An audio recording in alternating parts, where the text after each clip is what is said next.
David Icke is a former professional football player in the UK, a former BBC television sports presenter, and a former national spokesperson for the British Green Party. But since 1990, David has devoted his life to being what he calls a full-time investigator into what and who really runs the world. And the answer to that is, of course, reptilians. David dresses only in turquoise, and he maintains that the world is actually controlled by a secret group called the Elite, known in ancient times as the Babylonian Brotherhood.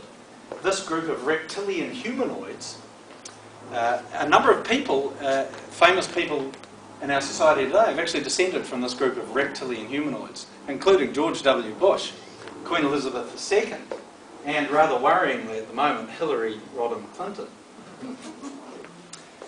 Contest chair, fellow Toastmasters, guests, and any reptilians that may be among us this afternoon. David Icke has a lot in common with you and I. He's driven by exactly the same things that drive the rest of us. These things can drive us to happiness or misery, to success or failure, even, it seems, to lizard people running the world. And these things, of course, are called beliefs.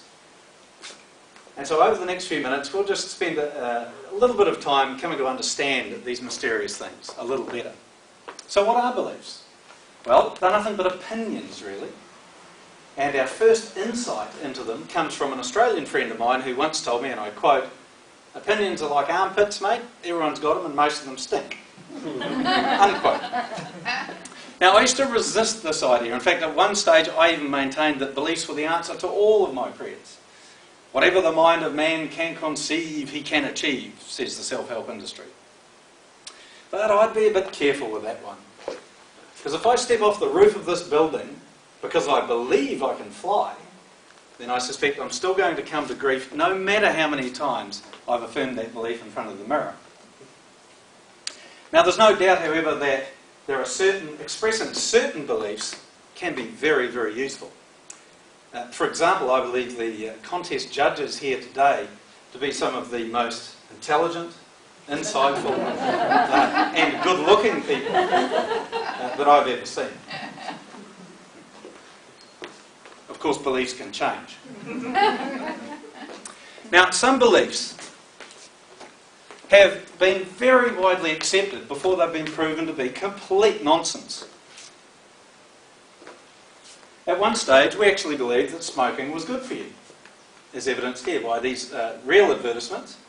The first one containing doctors, more doctors smoke Camels. We thought it was so good for us that it was actually quite important to introduce this message at quite a young age. And finally, we even believed that if you smoked, you got beautiful people to have sex with you. The caption there says, "Blow in her face and she'll follow you anywhere." So I've come to wonder whether beliefs might not be, in fact, at the root of most of the evil in the world. There's an interesting story. A British comedian called Stuart Lee got into a taxi in London, true story. And about 5 minutes into the taxi journey, the taxi driver turned around to him and said, "I believe all homosexuals should be killed."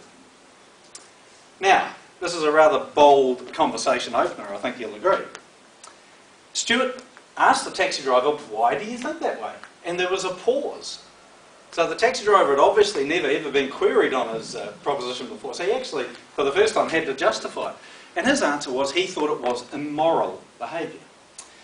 So Stuart calmly explained to him that, well, that morality actually is not an absolute, and that it changes with society, and that the ancient Greeks, from whom we still take a lot of our moral and ethical principles, actually regarded sexual love between two men as the highest form of love, the most moral form of love.